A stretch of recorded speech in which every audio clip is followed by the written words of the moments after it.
¿Qué tal, amigos? ¿Cómo están? Bienvenidos a su programa Libro de Cielo. Seguimos en el volumen 12.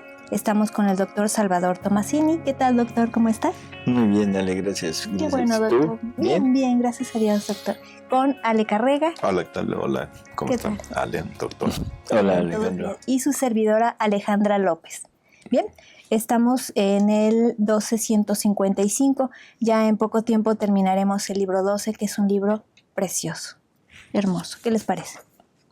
Sí, bueno. Así. Pero lo que sí es que desde hace tiempo estamos diciendo que ya casi.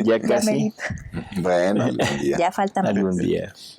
1255. También Jesús dice que viene pronto. Sí, ¿verdad? Sí, promete y no nos cumple. No, ya viene, ya está aquí. Bien, 1255. Marzo 8 de 1921. La Virgen, con su amor, llamó al Verbo a encarnarse en su seno. Luisa, con su amor y el fundirse en el querer divino, llama a la divina voluntad a hacer vida en ella, en la tierra. Mientras rezaba, estaba fundiéndome toda en la divina voluntad, y mi dulce Jesús ha salido de dentro de mi interior y poniendo un brazo en el cuello me ha dicho: Hija mía, mi mamá con su amor, con sus oraciones y con su aniquilamiento, me llamó del cielo a la tierra a encarnarme en su seno. Tú con tu amor y con el perderte siempre en mi querer, llamarás a mi voluntad a hacer vida en ti en la tierra, y después me darás vida en las demás criaturas. Ahora, has de saber que mi mamá, con haberme llamado del cielo a la tierra en su seno, siendo esto que hizo, acto único, que no se repetirá, yo la enriquecí de todas las gracias. La doté de tanto amor, de hacerla sobrepasar el amor de todas las criaturas unidas juntas. La hice ser primera en los privilegios, en la gloria, en todo. Podría decir que todo el eterno se redujo a un solo punto y se vertió en ella a torrentes, a mares inmensos, tanto que todos quedan muy por debajo de ella. Tú con llamar a mi voluntad en ti, es también acto único. Por tanto, por decoro de mi voluntad que debe habitar en ti, debo derramar tanta gracia y tanto amor de hacerte superar a todas las demás criaturas, y como mi voluntad tiene la supremacía sobre todo, es eterna, inmensa, infinita, donde debe tener principio y cumplimiento la vida de mi voluntad, debo comunicarle, enriquecerla y dotarla con las mismas cualidades de mi voluntad, dándole la supremacía sobre todo. Mi querer eterno tomará el pasado, el presente y el futuro, lo reducirá en un solo punto y lo derramará en ti.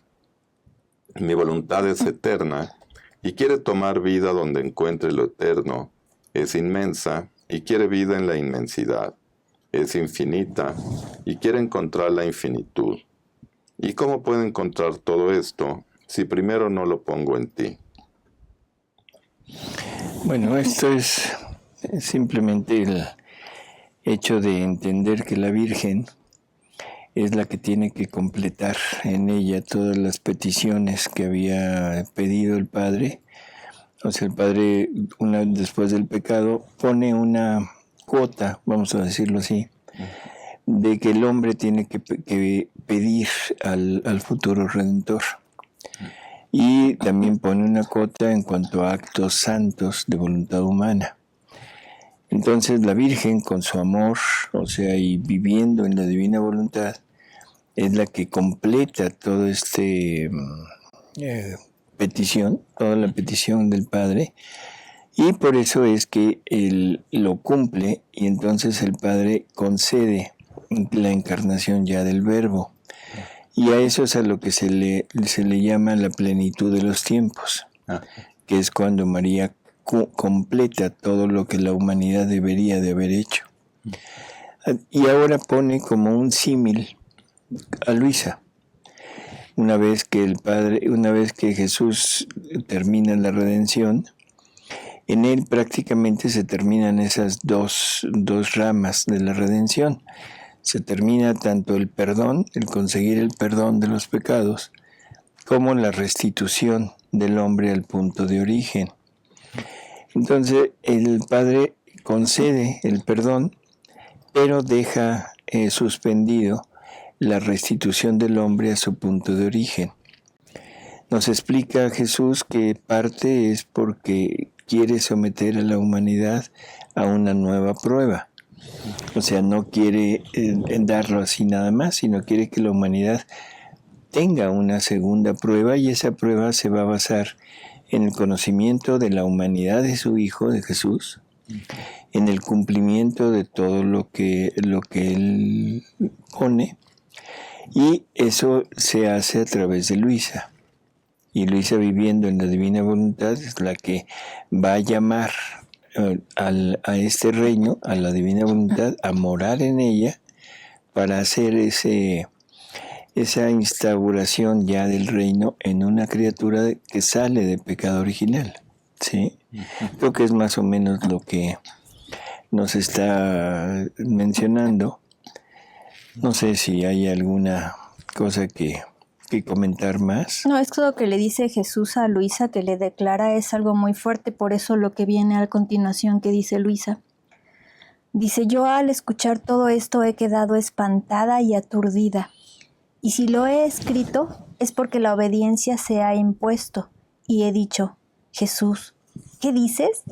Quieres confundirme y humillarme hasta el polvo. Siento que ni siquiera puedo aguantar lo que dices. Siento un terror que toda me espanta.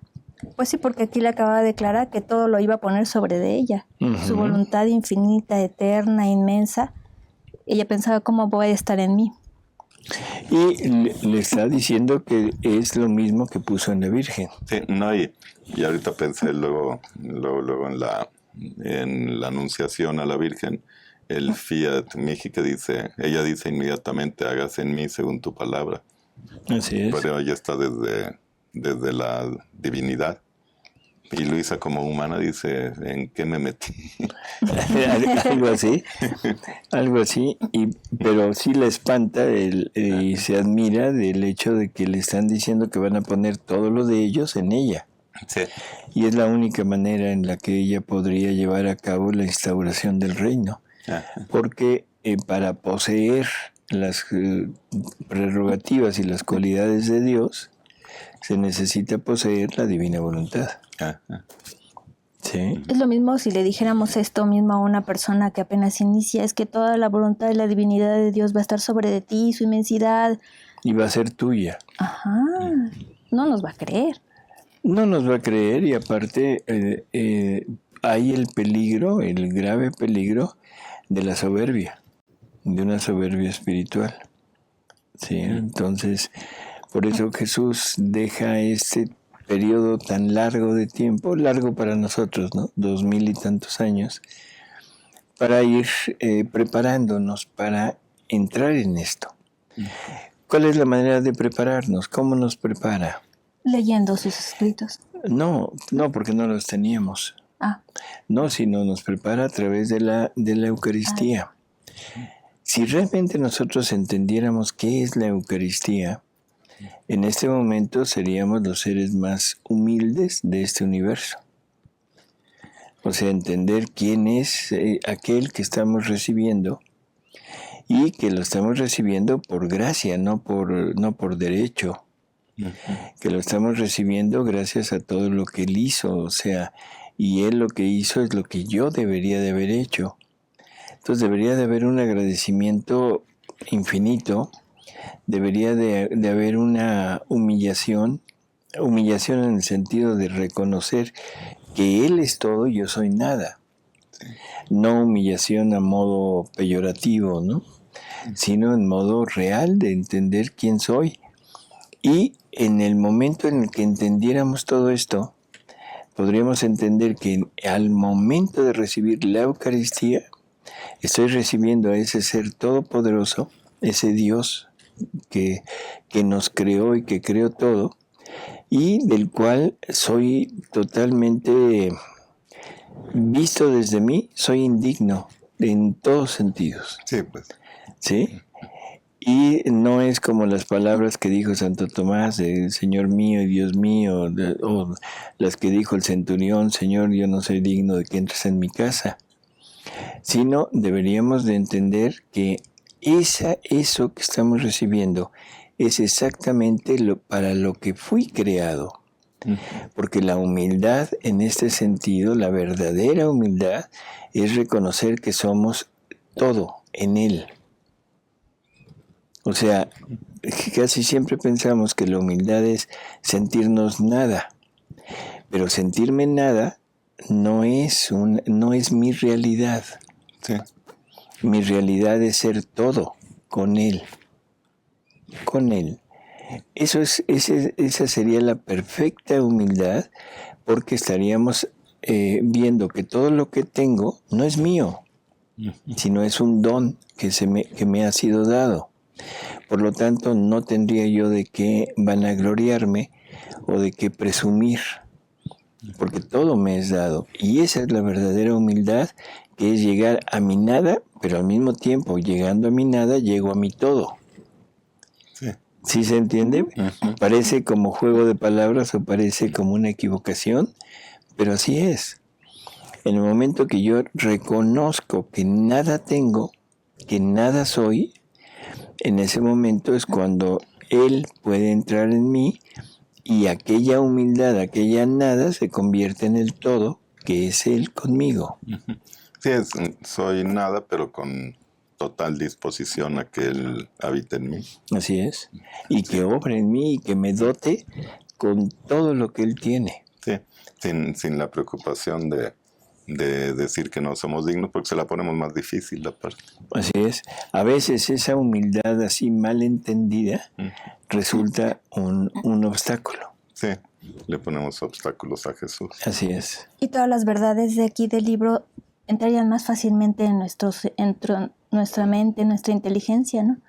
Al saber que no somos nada, entonces todo esto que nos quiere dar Jesús lo aceptamos como nuestro. Uh-huh. Así es. En automático. En automático. Y Jesús ha agregado: Lo que te digo me servirá a mí mismo. Es necesario a la santidad y a la dignidad de mi voluntad. Yo no me abajo a habitar donde no encuentro las cosas que me pertenecen. Tú no serás otra cosa que la depositaria de un bien tan grande, y debes ser celosa en custodiarlo. Por eso, ten ánimo y no temas. Bueno. Continuamos con la 12-156, de marzo 12 de 1921. La divina voluntad, grano que se hace alimento. Luisa, la paja que lo viste y lo defiende. Estaba diciendo entre mí: mi reina madre suministró su sangre para formar la humanidad de Jesús en su seno. Y yo, ¿qué suministraré para formar la vida a la divina voluntad en mí?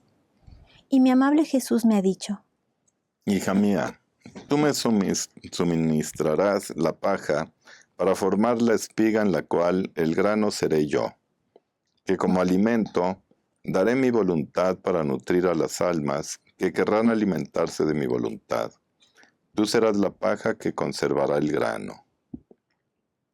Yo al oír esto he dicho: amor mío, mi oficio de servirte de paja es feo, porque la paja se tira y se quema, y no tiene ningún valor. Y Jesús: Sin embargo, la paja es necesaria a la espiga del grano. Si no fuera por la paja, el grano no podría madurar ni multiplicarse. La pobre paja sirve de vestido y defensa al grano. Si el ardiente sol lo inviste, la paja lo defiende del demasiado calor para no dejarlo secar. Si la escarcha, la lluvia u otras cosas invaden al grano, la paja toma sobre ella todos estos males. Así que se puede decir que la paja es la vida del grano, y si la paja se tira y se quema, es cuando ha sido separada del grano. El grano de mi voluntad no está sujeto ni a crecer ni a decrecer. Por mucho que tomen, no disminuirá en nada. Por lo tanto, me será necesaria tu paja, porque me servirá de vestidura, de defensa defendiendo los derechos de mi querer. Por eso no hay peligro de que pueda ser separada de mí. Bueno, o sea, es un bonito ejemplo, ¿no? Esa paja es la defensa del grano. Si no existe la paja, no existiría el desarrollo de ese ser. Por lo tanto, nuestra humanidad, que sería la paja, es la que sirve de lugar, de proteger, de cuidar que el desarrollo de la vida divina sea completo. Así que bueno, deberíamos de estar muy atentos a este oficio de ser paja, ¿sí? Porque eso nos permitiría ser defensa. Claro, esto es en un sentido nada más, porque ya sabemos que el llegar a vivir en la divina voluntad es una unificación con el grano. Una sola. Y la paja nunca se identifica con el grano, ¿no? Sí. Pero de todas maneras, o sea, sirve como una defensa para no ser pisoteado, despreciado o quitado, sino que le sirve de escondite, vamos a decirlo. Ese grano se va a desarrollar en el interior y hasta que se madure totalmente es cuando será visible al mundo. Pero por mientras la paja simplemente se ve paja. Seguimos siendo nosotros. ¿Podríamos decir que ahorita Luisa es nuestra paja? Yo también pensé eso. ¿También pensaste lo mismo? Ajá, que ella ahorita está funcionando como nuestra paja, que nos está protegiendo del mundo y de lo de alrededor. Y nosotros somos el grano, la semilla que está tratando de germinar. No, porque el grano es Él. O sea, el grano es Jesús. Luisa le sirve de paja a Jesús para que no se malogre su desarrollo. Una vez que ya Luisa cumple su función, ahora vemos nosotros en Luisa, ¿qué vemos? A Jesús. Vemos a Jesús, vemos la divinidad de Jesús y de alguna manera entendemos que Luisa se transforma prácticamente en Él. Ahora, ella nos quiere compartir esa vida divina y nosotros nos volvemos paja para desarrollar esa vida divina en nosotros. O sea, se repite el mismo proceso, ¿no? No es que Luisa vaya a protegernos. Nosotros somos la paja y lo que se está desarrollando dentro de nosotros es la vida divina. Ahora sí. Y la Virgen en forma diferente también habría sido paja de Jesús. Claro. Ajá. Así es. Aunque ella en realidad, por ser inmaculada, ella no necesitó esta envoltura, no necesitó este escondite, porque desde el primer instante de su vida empezó a tener un contacto directo con la Trinidad. ¿Sí? En fin, pero de todas maneras creo que quedaría claro para nosotros, ¿no? Ahora nosotros nos debemos ser paja para cuidar, resguardar ese grano de vida divina que nos ha sido dado. Y cuando ya lleguemos a la muerte, ese grano se libera y la paja de nuestra humanidad ya queda en la tierra, ¿no? Se identifica, porque esa es la otra parte. Al final, en un cultivo normal, la paja acaba por tirarse y solamente queda el grano, la espiga.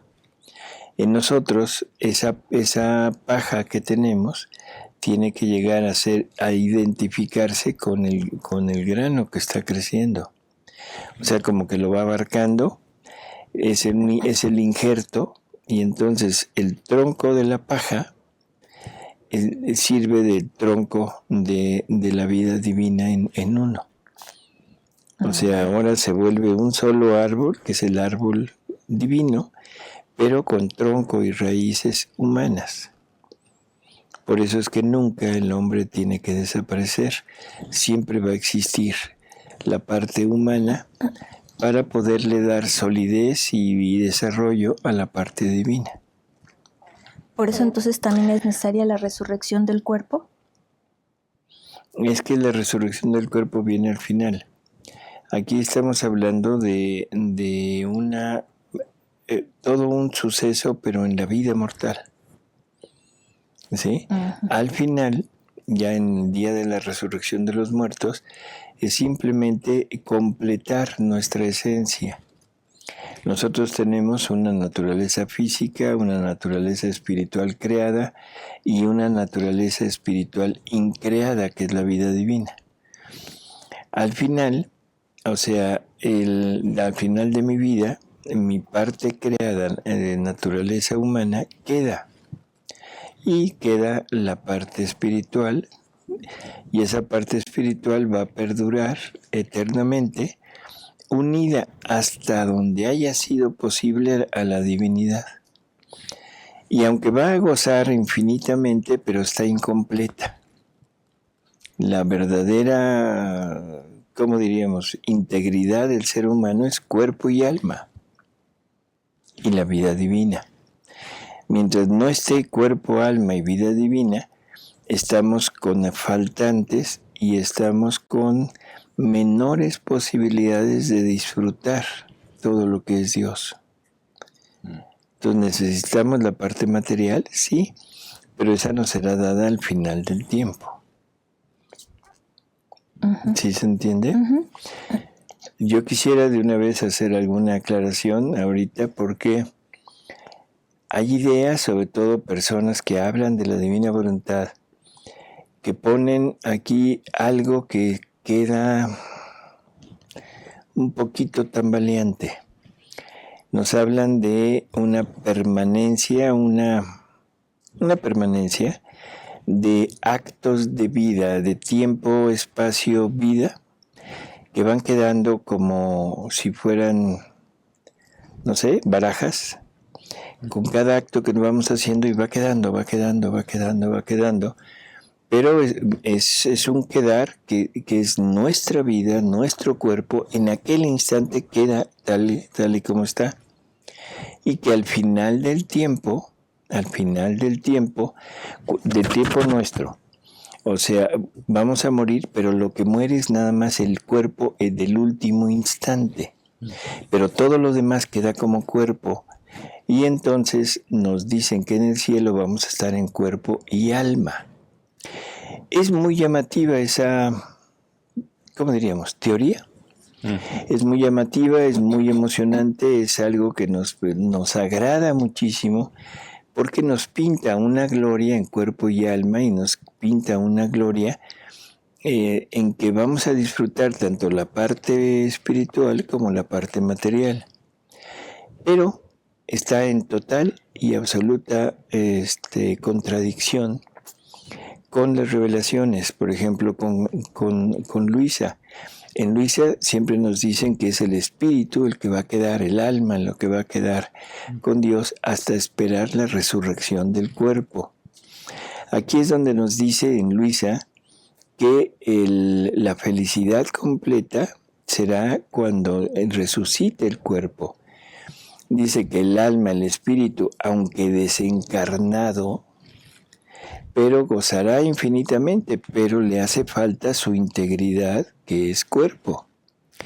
En María Valtorta también nos habla y nos dice que en el cielo hay puro espíritu, no hay cuerpo. Por lo tanto, está, bueno, y eso y todo lo que es la revelación y la doctrina de la Iglesia, todo eso está en contra de esta revelación que es privada, hecha a una sola persona, y que de dudosa, ¿cómo diríamos?, certidumbre. Aunque ha sido recomendada por obispos, pero que no es una realidad. Y sobre todo, si está en contra de lo que dice Luisa y de lo que dice Valtorta, bueno, cada quien puede escoger, ¿no? Sí, pues escogemos a Luisa y a María Valtorta. Y a María Valtorta, que a final de cuentas es intrascendente. Sí. O sea, es intrascendente, porque el punto es, si me salvo, punto. Ya estoy en el cielo, estoy gozando de todo lo que es Dios, y lo gozaré un tiempo sin cuerpo y después con cuerpo, lo mismo da. Seguro hizo un plan perfecto él. Así es. Que a nosotros no se nos ocurre. Y que no nos ha revelado. Sí. Así no ha sido exacto en lo que dice, ¿no? Después de un poco ha regresado y le he dicho: vida mía, Jesús, si las almas que tendrán vida en tu querer serán los arcoíris, ¿cuáles serán los colores de estos arcoíris de paz? Y Jesús, todo bondad. Sus cualidades y coronas sus cualidades y colores serán todos divinos. Refulgirán con los más bellos y esplendorosos colores que son amor, bondad, potencia, sabiduría, santidad, misericordia, justicia. La variedad de estos colores será como luz en las tinieblas de la noche, que en virtud de estos colores harán que se haga el día en las mentes de las criaturas. Y otra vez vuelve a mencionar esto. Esto último es repetitivo en estos escritos, ¿no? O sea, el alma que vive en la divina voluntad va a ser luz, va a ser fuerza, va a ser un ejército, en fin, para hacer que los demás acepten estas verdades. Eso es interesante, y lo repite, y lo repite, y lo repite. Y bueno, ya hemos hablado de que si el alma va a repetir en vida los actos de Jesús, pero ahora desde ella, eso va a duplicar todos los méritos y todos los efectos de los actos de Jesús. Así que de alguna manera el alma que vive en la divina voluntad coopera con Jesús en la redención de los demás. ¿Sí? Siempre Jesús se refiere a las tinieblas, a la voluntad humana, ¿verdad? A la voluntad Le dice humana. tinieblas. Así es. 12-157, marzo 17 de 1921. Jesús hace pasar a Luisa del oficio que tuvo su humanidad en la tierra al oficio que tuvo su voluntad en su humanidad. Esto simplemente es como un recordatorio. Las fases en donde Jesús va llevando a Luisa. Primero es víctima, un alma víctima. Después, a principios del 12, le cambia el oficio de alma víctima a lo que hacía su humanidad en su voluntad. Y ahora le vuelve a cambiar el oficio, pero ahora va a ser el oficio de su voluntad, lo que hacía su voluntad en su humanidad. ¿Sí? Suena como juego de palabras. Sí. Suena como juego de palabras, pero en realidad es la voluntad humana unida a la voluntad divina. Y lo que la voluntad divina hiciera con el acto de la voluntad humana dependía de la voluntad divina. Y ahora la pone a hacer el oficio de la voluntad divina. O sea que ahora ella va a tomar el oficio de tomar los actos y hacer con ellos lo que la voluntad divina hacía. Lo que no se vio. Lo que no se vio exactamente. Y es lo que le pide a cada alma. Y es lo que nos está pidiendo a nosotros, ¿no? Así que bueno, pues hay que poner mucha atención en esto. Uh-huh. Estaba diciendo a mi dulce Jesús: yo no sé, pero por cuanto más me dices que me das por medio de tu santo querer, yo me siento más vil y más mala. Debería sentirme mejor, más buena, y sin embargo es todo lo contrario. Y Jesús me ha dicho: hija mía, cuanto más crece en ti el grano de mi voluntad, tanto más sentirás la vileza de tu paja. Porque cuando la espiga comienza a formarse, el grano y la paja son una sola cosa. En cambio, conforme se va formando la vida de la espiga, formándose el grano, la paja queda separada del grano y queda solo en defensa del grano. Así que, por cuanto más vil te sientas, tanto más se va formando el grano de mi voluntad en ti y se va acercando a su maduración perfecta. La paja no es otra cosa en ti que tu débil naturaleza, que viviendo junto con la santidad y nobleza de mi voluntad, siente mayormente su vileza. Aquí es lo que decíamos, ¿no? Que la paja es la débil naturaleza, nuestra humanidad. Nuestra humanidad, somos nosotros, ¿no? Uh-huh. Pero es normal, conforme va creciendo el grano, la paja va quedando prácticamente superada en todo. Si lo ponemos en terreno ya de la divina voluntad en nosotros, o la vida divina en nosotros, entre más crezca esta vida divina, más malo me puedo ver. Porque más luz va a haber y más puedo descubrir mis defectos, todo lo que tengo en mi interior que me separa de él. Después ha agregado: Querida mía, hasta ahora has ocupado el oficio tomado de mí, que tuvo mi humanidad en la tierra. Ahora quiero cambiarte el oficio, dándote otro más noble, más vasto. Quiero darte el oficio que tuvo mi voluntad en mi humanidad. Fíjate cómo es más alto, más sublime. Mi humanidad tuvo un principio, mi voluntad es eterna. Mi humanidad es circunscrita y limitada. Mi voluntad no tiene confines ni límites, es inmensa. Oficio más noble y distinto no podía darte. Yo al oír esto he dicho: Por eso, oficio más noble no puedo darte. ¿Por qué? Porque no hay. Se está dando Porque no hay, bueno, todo sí, exacto. Él mismo se está dando. Sí, pero está poniendo a hacer a Luisa lo que su voluntad es, lo que su voluntad hace. O sea que ahora lo que le está diciendo es: tú con mi voluntad, tómala como tuya. Ella ya no va a actuar. Ahora la que vas a actuar eres tú, pero con lo de ella. Sí. Eso es interesante, porque ahora es Luisa la que tiene que tomar parte en todo lo que hacía la divina voluntad con los actos de Luisa. ¿Sí? Entonces ahora para nosotros es o ponernos en el punto de lo que hacía la humanidad de Jesús en la divina voluntad, que era someterse a todo, renunciar a todo y darle vida a esa divina voluntad en uno, pero sin estar muy conscientes de lo que la divinidad hacía con mi acto. O sea, simplemente se lo entregaba. Y esa es toda la parte inicial de Luisa. Ven, divina voluntad, hacer esto en mí. Quiero hacer esto porque es Jesús quien lo quiere hacer en mí. O sea, es toda esa parte donde es el inicio y donde le están enseñando a Luisa el ABC.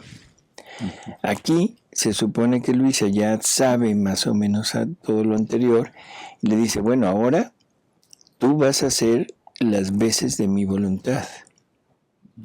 O sea, ahora no te vas a poner en poder de mi voluntad, sino ahora tú vas a tomar el papel de mi voluntad en tus mismos actos.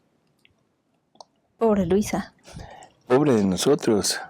Pero para Luisa que se lo dijera a Jesús directamente ha de haber sido un shock. Pues sí. Aquí se lo dice. A ver, vamos a ver.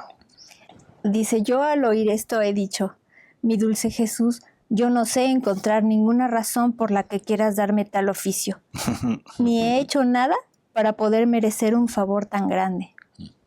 Así es. Y Jesús: Toda la razón es mi amor, tu pequeñez, tu vivir en mis brazos como una bebita que no se preocupa por nada, sino solo de tu Jesús, el no rechazarme nunca ningún sacrificio que te he pedido.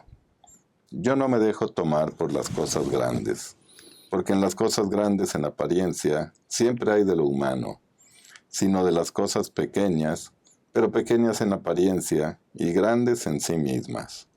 Y además, deberías haberlo comprendido tú misma, que debía darte una misión especial en mi voluntad, ese hablarte siempre de mi querer, ese hacerte comprender sus admirables efectos, lo que no he hecho con ninguno hasta ahora. Contigo he hecho como un maestro, cuando quiere que su discípulo se haga perfecto en la medicina, o en la historia, o en cualquier otra cosa. Parece que no sabe hablar de otra cosa. Siempre estará sobre aquel tema. Así he hecho yo contigo. Me he constituido en maestro de voluntad divina, como si ignorara todo lo demás.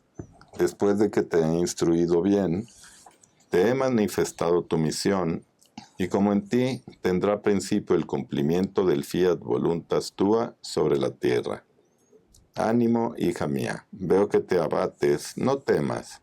Tendrás toda mi voluntad en tu ayuda y sostén. Y mientras esto decía, con sus manos me acariciaba la cabeza, el rostro, el corazón, como si me confirmara lo que decía y ha desaparecido. Tendrás a mi voluntad en ti como ayuda. O sea, todo lo que a nosotros nos parezca como difícil o totalmente negado porque no sabemos cómo hacerlo, será la misma divina voluntad la que lo hará junto con nosotros y nos pondrá en ese punto, en ese nivel de poder hacer lo que ella hacía con los actos humanos. Y ese es el punto más alto al que podemos llegar, porque es el momento en el que el acto humano, manejado, vamos a decirlo así, por nuestra misma voluntad divina, se injertará en el querer divino. Sí, porque a veces parece como que la divina voluntad nos va a mover como trapos, pero somos nosotros los que vamos a seguir teniendo nuestra voluntad y somos los que vamos a mover a Dios. Apa. Esa es otra de las cosas que Jesús le dice a Luisa y que a la pobre de Luisa la dejan también atónita, igual que a nosotros, Sí.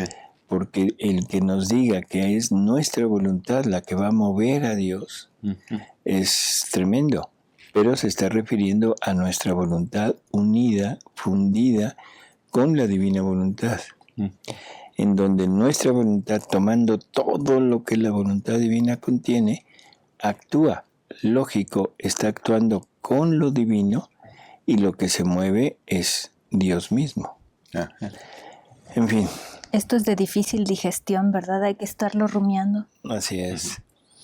Todo, a partir de aquí, de este volumen, prácticamente todo lo que vayamos leyendo, lo que vayamos encontrando, se necesita meditar mucho y palabra por palabra. Sí. Porque a veces una palabra cambia totalmente el sentido de todo lo que se ha leído. Sí, es. Así que... Sí, no sobra ninguna palabra. No. Ni falta. Ni falta. Y lo que falta es el entendimiento de cada palabra, ¿no? En fin. Así que bueno, pues tenemos estas lecturas y amigos, pues seguimos en el libro 12 porque no lo hemos terminado. Pero faltan como 4. Ya, sí, llega hasta la 161.